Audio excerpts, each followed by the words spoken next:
प्रदीप, मुझे जो चीज़ जाननी है वो आज ये कि कल ट्रंप ने 25% का, परसों रात में खबर आई कि टैक्स लगा दिया, पेनाल्टी भी लगेगी। एंड सभी के मन में डर था कि कल शेयर मार्केट में जाने क्या हो जाएगा, क्योंकि ऐसा लग रहा था बहुत बुरी गिरावट होगी। लेकिन शेयर मार्केट में गिरावट हुई, लेकिन उतनी गिरावट नहीं हुई। मतलब देख करके ऐसा लगा था कि ये तो हम अभी पूरे 1 महीने में झेल रहे थे, इतनी गिरावट तो नॉर्मल सी लगने लगी। तो क्या वजह रही कि शेयर मार्केट इतनी बड़ी खबर को ऐसे पचा गया? क्यों नहीं गिरा जिस तरह की उम्मीद थी ब्लड बात की? देखिए, फर्स्ट ऑफ ऑल अगर टैरिफ का बात हम शुरू से शुरू स्टार्ट करेंगे एकदम, तो आप देखेंगे द थिंग इसकी बहुत सारा लोगों ने ना, मतलब स्पेशली डोनाल्ड ट्रम्प जी ने जो स्टार्टिंग में बताया था कि 130% तक टैरिफ हम डाल देंगे, उसके बाद उन्होंने किया 10%। तो 20 से लेके 25% ये तो मार्केट का एक एक्सपेक्टेशन था। और हमने देखा कि जो अनाउंसमेंट है वो भी थोड़ा डिले हो गया, अगस्त 1 तारीख तक होना चाहिए था वो, जो कि उनका बाद में स्टेटमेंट आया।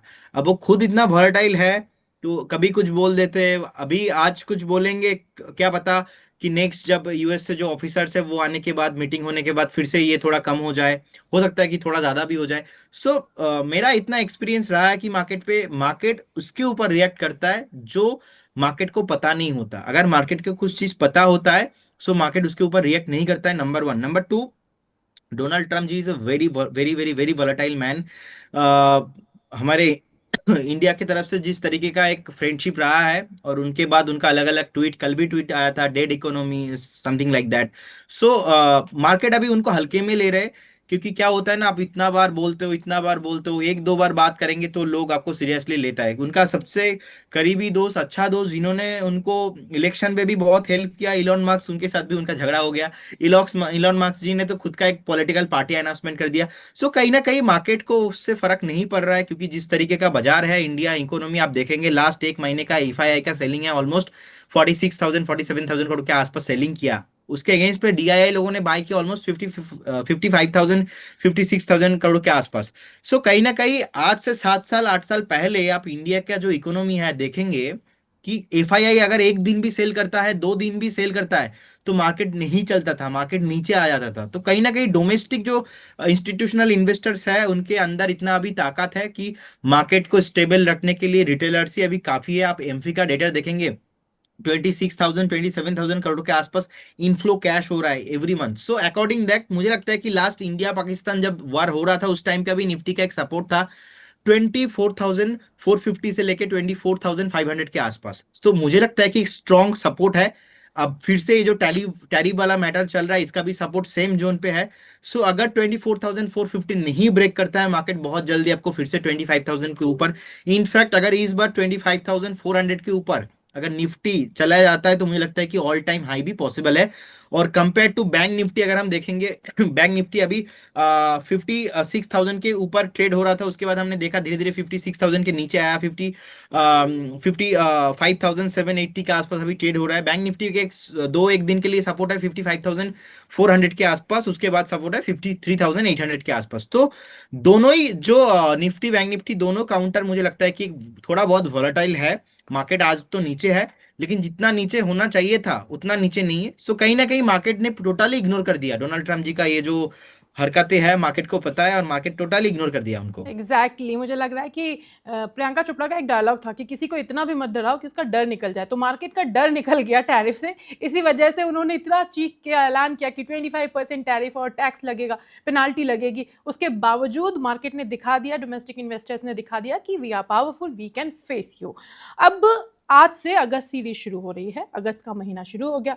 अगस्त में आपको क्या लग रहा है, बेयर्स हावी होंगे या बुल्स हावी होंगे?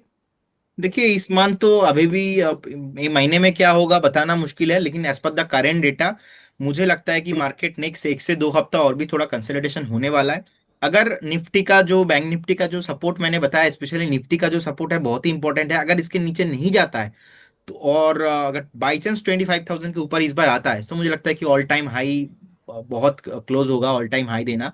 मार्केट अभी थोड़ा बहुत कंफ्यूज्ड है, क्योंकि अलग अलग 2 4 इवेंट है नेक्स्ट वीक, तो 1 2 हफ्ता देखते हैं। अगर 25,000 के नीचे रहता है, तो फिर मुझे लगता है कि एक बार जो है, जो मार्केट कंसोलिडेशन करने वाला है। फिलहाल अभी के लिए मुझे बाजार इतना खराब भी नहीं लग रहा है, और बाजार इमीडिएटली ऊपर आ जाएंगे ऐसा भी नहीं लग रहा है।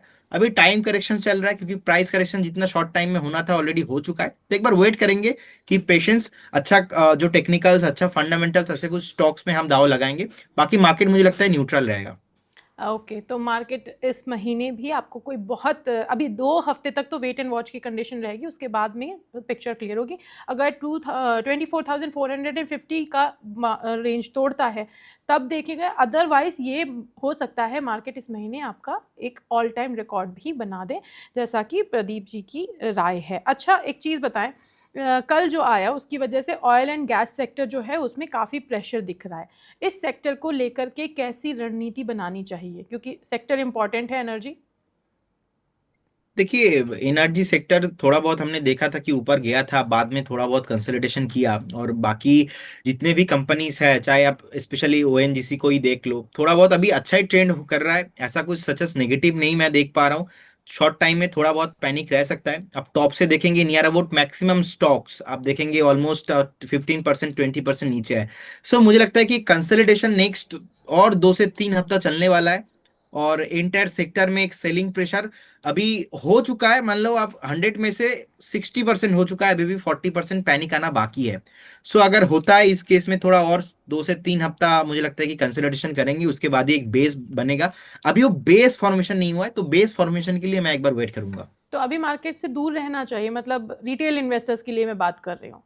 हाँ, मुझे लगता है कि थोड़ा आपको दूर नहीं, स्टॉक स्पेसिफिक रहना चाहिए, सेक्टर स्पेसिफिक रहना चाहिए हर एक स्टॉक्स में। जैसे कि क्या होता है ना, बुल मार्केट का एक फेस वन रहता है, तो अभी हम फेस वन में हैं। फेस वन भी कंफ्यूज जोन पे है। सो अगर बुल मार्केट में अगर हम एंट्री कर रहे हैं, तो इन्हें लॉन्ग रन वी आर इन्हें बुल रन, जैसे कि एक टाइम पे जापान में भी हुआ था। आप देखेंगे 2015 के बाद तो 2015 में ही एक्चुअल में यार टू ईयर बेसिस पे नेगेटिव रिटर्न दिया था। बाकी 2016 17 18 2020 इनफैक्ट कोविड के टाइम पे भी आप देखिए, वही फरवरी मार्च अप्रैल वाला सिचुएशन में मार्केट बहुत नीचे आया था, लेकिन before the December ultimately year to year market ने पॉजिटिव ही रिटर्न दिया। So ultimately we are in a long run में, हम बुल रन पे ही है, ऐसा कोई प्रॉब्लम नहीं है। लेकिन शॉर्ट टाइम फ्रेम में अगर और क्लोजली हम देखेंगे, मार्केट को ट्रैक करेंगे, तो वोलेटाइल रहने वाला है। और अभी का जो सिचुएशन है, मुझे लगता है कि 2 4 हफ्ता वेट करना चाहिए। स्टॉक स्पेसिफिक सेक्टर स्पेसिफिक हमें खेलना चाहिए। अभी तो ऐसे ऑयल सेक्टर्स एंड जो भी है गैस सेक्टर्स पे मुझे लगता नहीं कि इमीडिएट लेवल पे कुछ ज्यादा पॉजिटिविटी होने वाला है। तो अभी हमारा टाइम ऐसा है, कंसोलिडेशन पीरियड है, मार्केट थोड़ा सा कंफ्यूज है, तो दूर नहीं रहना है, स्टॉक स्पेसिफिक बात करनी है।